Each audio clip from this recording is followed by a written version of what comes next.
welcome you to our tour today. For those of you who don't know me very well, my name is Kelsey and I am originally from Chicago.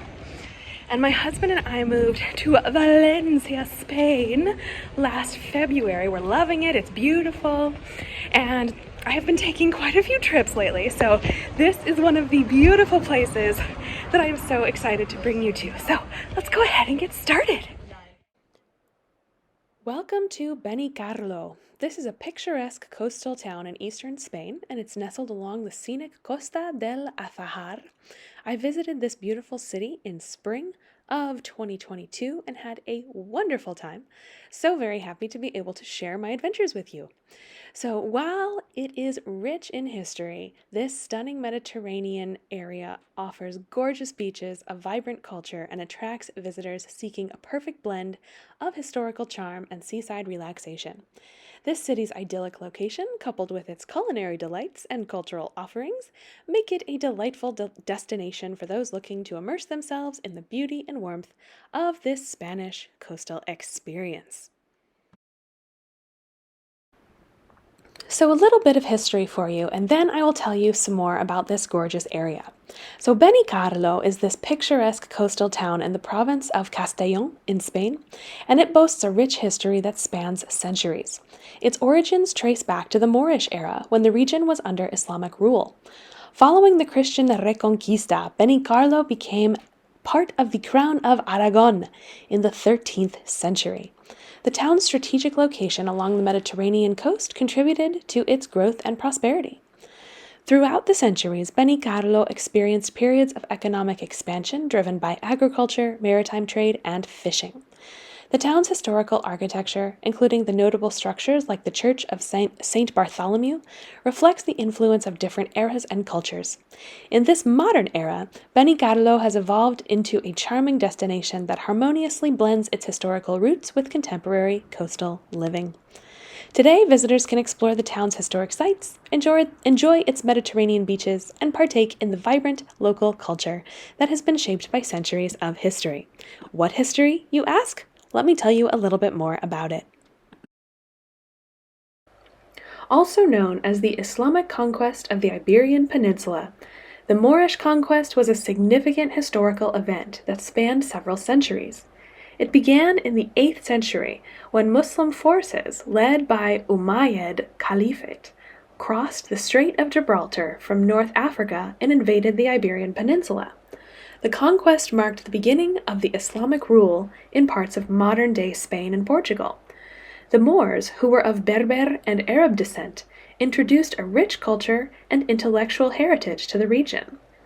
The Moorish conquest had profound and lasting effects on the Iberian Peninsula. It resulted in a period of culture and intellectual flourishing known as Al-Andalus, which is where we get the name Andalusia, by the way, where Muslims, the Jewish population, and Christians coexisted and contributed to a vibrant, peaceful society.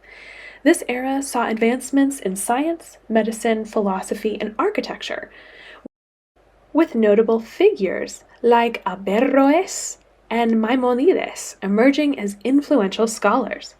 The architectural legacy of the Moors is still visible today in landmarks such as the Alhambra of Granada and the Mezquita in Córdoba. The Moorish conquest gradually expanded across the Iberian Peninsula, with the Umayyad Caliphate establishing the Emirate of Al-Andalus in the 8th century. Over time, Al-Andalus fragmented into various smaller Muslim-ruled territories, known as taifas, due to internal conflicts. This fragmentation eventually allowed Christian kingdoms in the north to launch the Reconquista, a centuries-long effort to retake the Iberian Peninsula. Now, I found some interesting facts for us about this time. During the height of Al-Andalus, this region was known for its religious tolerance and coexistence. Muslims, the Jewish population, and Christians often lived side by side, and scholars from various backgrounds collaborated on intellectual pursuits. This period is often cited as an example of interfaith coexistence in history. The Moors also left an indelible mark on Iberian architecture. We can see this all over Spain, but especially in the south, places like Alhambra, a great palace and fortress complex in Granada, is celebrated for its stunning Islamic design and intricate tile work. The Mezquita in Córdoba also is a former mosque with a unique blend of Islamic and Christian architecture. The Al-Andalus was a center of scientific innovation during the Middle Ages also. Scholars in the region made significant contributions to fields such as astronomy, mathematics, and medicine. Their works were later translated into Latin and influenced European Renaissance thinkers. The Christian Reconquista gradually reclaimed territory from the Moors, leading to the eventual fall of the Nasrid dynasty in Granada in 1492. This marked the end of Muslim rule in Spain with the surrender of Boabdil, the last Nasrid ruler. The legacy of the Moorish conquest lives on in modern Spain, though, particularly in its culture, cuisine, and architecture. Moorish influences can be seen in traditional Spanish dishes such as paella and in the intricate tile work and arches of many historic buildings. The Moorish conquest of the Iberian Peninsula was a complex and transformative period in history, characterized by cultural exchange, intellectual growth, and architectural splendor. The legacy of Al-Andalus continues to shape Spain's cultural identity and heritage to this day. Some details for you on the Moorish influence on architecture. It is characterized by its distinctive features and intricate details. So first, the Moorish architecture is renowned for its intricate geometric patterns. We see this all over Spain. These patterns often feature interlocking designs, including stars, hexagons. These motifs can be found on tiles, plasterwork, and even in the layout of gardens and courtyards.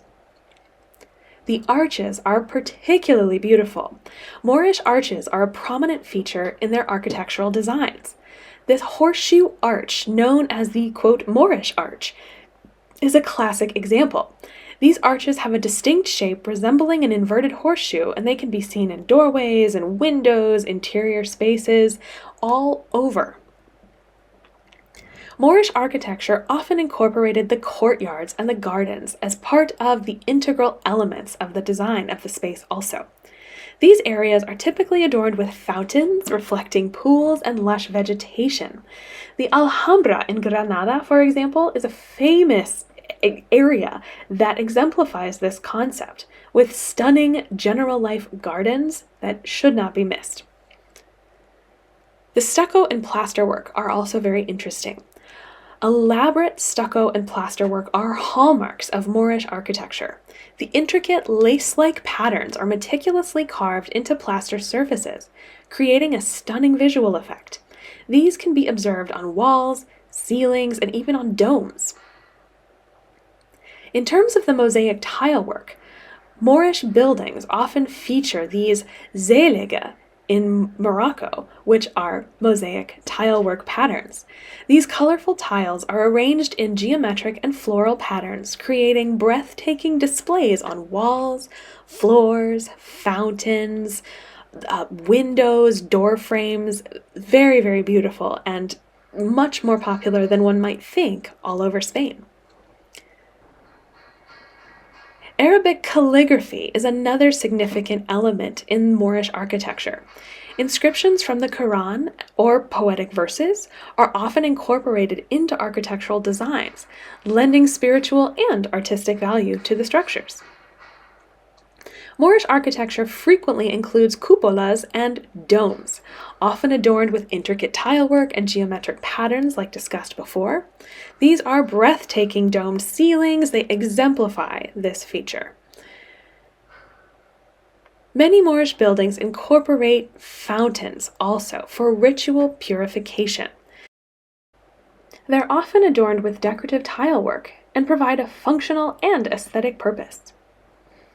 The enduring legacy of Moorish architecture can be seen in numerous structures throughout Spain, particularly in places like Alhambra, the Mezquita of Córdoba, the Alcázar of Sevilla, but also in many more local structures like the town we're in today. The influence of Moorish design elements continues to captivate architects and designers worldwide, contributing to the rich tapestry of architectural history. Here you can see that we are in the Benicarló market, where they sell empanadas, fruit, vegetables, fish, local specialties, sweet treats, and more. Let me give you a little bit of history about the markets in Spain. While we look around, let me tell you the history of markets in Spain. Markets, or mercados, in Spain is deeply rooted in the country's cultural and economic heritage. Known as mercados in Spanish, they have been integral in Spanish life for centuries, with their origins dating back to medieval times. The establishment of markets was influenced by a combination of historical, economic, and social factors. Let me tell you about them. Spanish markets traditionally serve as vibrant hubs, where local producers, artisans, and merchants gather to sell their goods. These markets offer a diverse array of products, including fresh fruits, vegetables, meats, seafood, dairy, artisanal crafts, textiles, and more. The emphasis on fresh and local produce reflects Spain's strong agricultural traditions and the importance of regional culinary specialties. The practice of setting up markets in public squares or designated areas has ancient roots, though, aligning with historical trading patterns. Over time, markets became essential for both rural and urban communities, providing a platform for economic exchange and fostering community bonds. The significance of markets in Spain lies not only in their economic role, but also in their cultural and social importance. Markets serve as spaces for social interaction, cultural expression, and the preservation of culinary traditions. The lively atmosphere of Spanish markets, with their colorful displays and passionate vendors, contributes to a unique and immersive experience for locals and visitors alike. In recent years, there has been a resurgence of interest in traditional markets, driven by a growing appreciation for local and sustainable products. Spanish markets continue to evolve, adapting to contemporary trends while maintaining their timeless role as pillars of community life. My favorite things to buy in markets are spices, local fruits, fresh vegetables, maybe a special sweet treat. What's your favorite thing to buy in a local market? Let me know in the comments below this video. Don't you find all of these beautiful things inspiring? Well, you're not the only one. Spain has a rich and diverse artistic heritage, with many famous artists who have made significant contributions to various art forms. Some of the most renowned artists in Spain are Pablo Picasso, who was one of the most influential artists of the 20th century, known for pioneering the Cubist movement and creating iconic works like Guernica.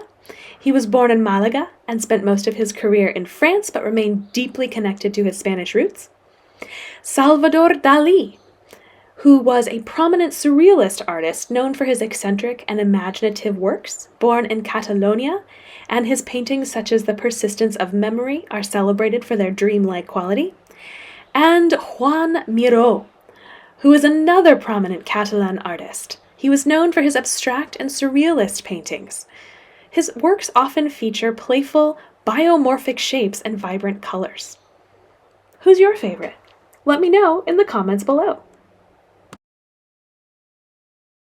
As we walk, let's talk a little bit about the Spanish lifestyle. The lifestyle in Spain is deeply influenced by the country's rich history, which spans millennia.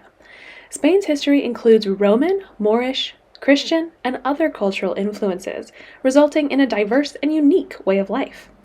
For centuries, Spain was a global colonial power, shaping its culture and traditions, and today it remains a vibrant and dynamic nation with a lifestyle that reflects its complex past. The Spanish lifestyle gives great importance to family, community, and leisure. Sounds good, doesn't it? The concept of familia, as they say here, is central, with extended families often living close together and frequently gathering for meals and celebrations. I have a friend who is over 30 and still lives with his parents.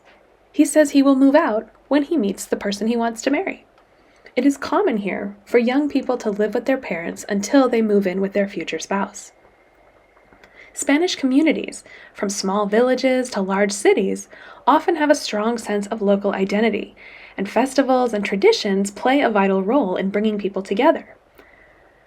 Spain boasts a Mediterranean lifestyle, so this is known for its emphasis on leisure. So siesta culture, a strong work-life balance, a really nice quality of life. Spain's climate and geography contribute to this lifestyle, though, with many Spaniards enjoying outdoor activities like hiking, swimming, and outdoor dining. Most people here eat their meals outside on a daily basis.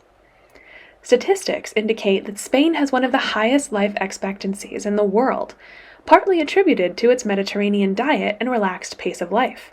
Stress is a huge indicator, and here there's not a lot of it. The siesta tradition. As we spoke about, the siesta, which is the short afternoon nap, is a famous part of Spanish life. Many businesses close for a few hours in the afternoon to allow people to escape the heat and recharge, emphasizing this value of rest and relaxation. Spain is also renowned for its culinary culture, which goes beyond paella and tapas, although they are delicious. Each region has its own specialty dishes, such as Catalonia's seafood paella, Basque Country's pinchos, and Andalusia's gazpacho, the cold tomato soup. Spain is also known for its vibrant festivals and traditions, including La Tomatina, the world's largest tomato fight, Semana Santa, which is the Holy Week processions, and the running of the bulls in Pamplona. These various festivals are just part of Spain's vibrant but relaxed way of life. Late dining is also something of note. It's common for Spaniards to have dinner late into the evening, often well past 9 or 10 p.m. This allows for extended socializing and a leisurely approach to meals. Spain's favorable climate also encourages this outdoor lifestyle. Like we talked about, sidewalk cafes, park, and plazas are bustling with activity year-round, making it easy to enjoy the fresh air and sunshine while you have tapas or your evening meal with your family. Spaniards also have a strong sense of regional identity. This can be seen in their regional languages, the traditions, and the cuisines. Catalonia, the Basque Country, Galicia, and other regions have distinct cultures within Spain. Not to mention the language. The Spanish language is not just a means of communication, it's an integral part of the Spanish lifestyle. The importance of family and community is often reflected in the language's use of familiar and formal forms of address. The Spanish lifestyle is a harmonious blend of tradition and modernity, with a strong focus on family, community, and enjoying life's pleasures. Its rich cultural tapestry, diverse regional identities, and celebration of leisure and culinary delights make it a captivating and vibrant way of life. The history of oranges in Spain is quite fascinating, though, so let me tell you a little bit about it. Oranges, particularly the sweet orange, the citrus times sinensis, have a long and complex history in the Iberian Peninsula. Oranges were introduced to Spain by the Moors during their occupation of the Iberian Peninsula from the 8th to the 15th centuries. The Moors brought citrus fruits, including oranges, of course, but also lemons with them from the Middle East. Oranges found a suitable climate in the southern regions of Spain, such as Andalusia, where they thrived. The warm Mediterranean climate was ideal for growing citrus fruits, and the orange orchards, orange groves, became common. As Christian forces gradually retook control of the Iberian Peninsula from the Moors during the Reconquista, they inherited and expanded upon the Moorish agricultural practices, including orange cultivation. Oranges from Spain, particularly the Sevilla oranges, became highly sought after and were exported to other parts of Europe.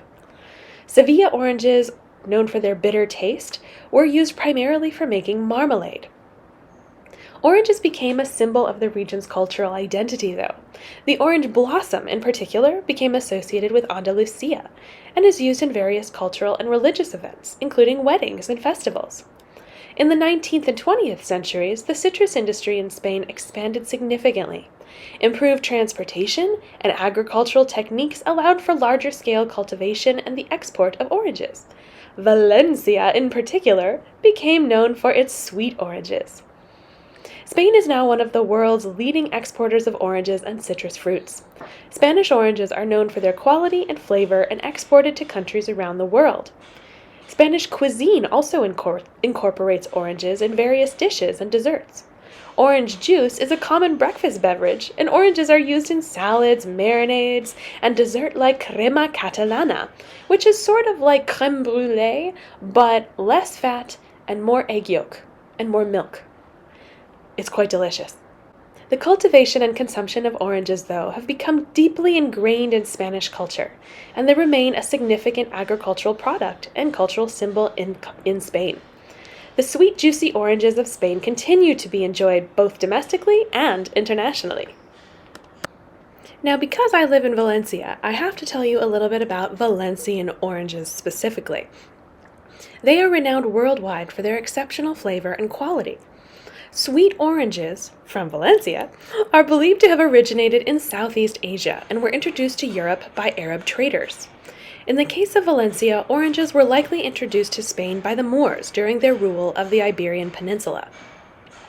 The region's warm Mediterranean climate, with mild winters, plenty of sunshine, provides the perfect conditions for cultivating sweet oranges.